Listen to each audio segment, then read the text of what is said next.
ওং নমো ভগবতে বাসুদেবায় নমো।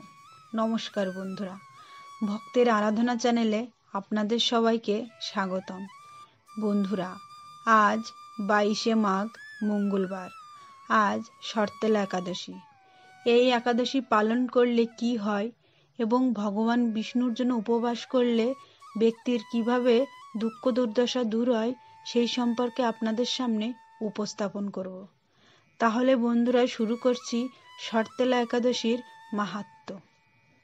মাঘ মাসের কৃষ্ণপক্ষের শর্তেলা একাদশীর মাহাত্ম্য ভবিষ্যত্তর পুরাণে বর্ণিত আছে। যুধিষ্ঠির মহারাজ বললেন, হে জগন্নাথ, মাঘ মাসের কৃষ্ণপক্ষে একাদশী তিথির নাম কি, বিধিই বা কি এবং তার ফল কি, সবিস্তারে বর্ণনা করুন। তদুত্তরে ভগবান বললেন, হে রাজন, এই একাদশী শর্তেলা নামে জগতে বিদিত।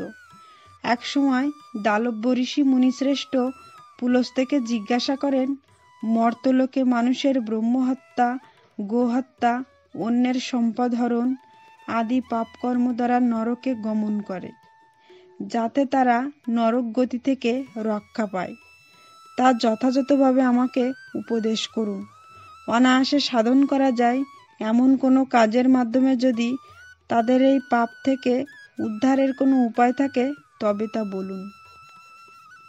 ঋষি পুলস্ত্য বললেন, হে মহারাজ, তুমি একটি গোপনীয় উত্তম বিষয়ের প্রশ্ন করেছ।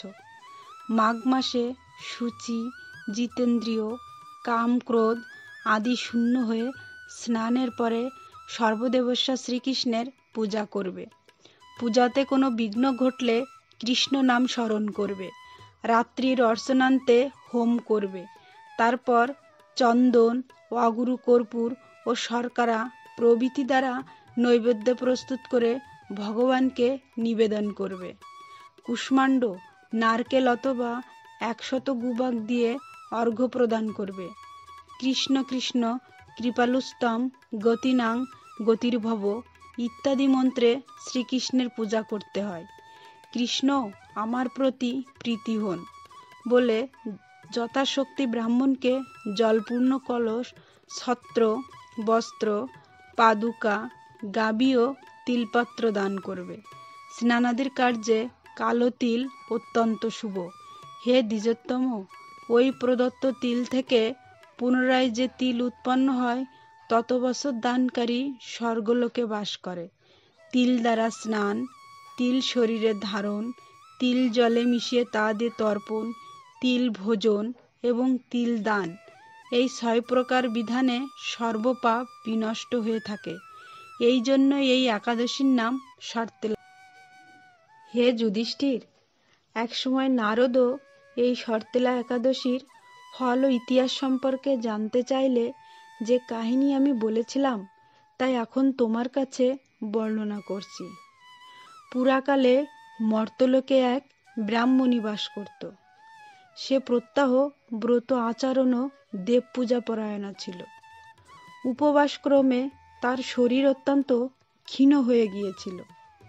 সেই মহাসতী ব্রাহ্মণী অন্যের কাছ থেকে দ্রব্যাদি গ্রহণ করে দেবতা, ব্রাহ্মণ ও কুমারীদের ভক্তিভরে দান করত, কিন্তু কখনো ভিক্ষুককে ভিক্ষাদান ও ব্রাহ্মণকে অন্নদান করেনি। এইভাবে বহু বছর অতিক্রান্ত হলো। আমি চিন্তা করলাম, কষ্টসাধ্য বিভিন্ন ব্রত করার ফলে এই ব্রাহ্মণীটির শরীরটি শুকিয়ে যাচ্ছে। সে যথাযথভাবে বৈষ্ণবদের অর্চনা করেছে, কিন্তু তাদের পরিতৃপ্তির জন্য কখনো অন্নদান করেনি। তাই আমি একদিন কাপালিক রূপ ধারণ করে তামার পাত্র হাতে নিয়ে তার কাছে গিয়ে ভিক্ষা প্রার্থনা করলাম।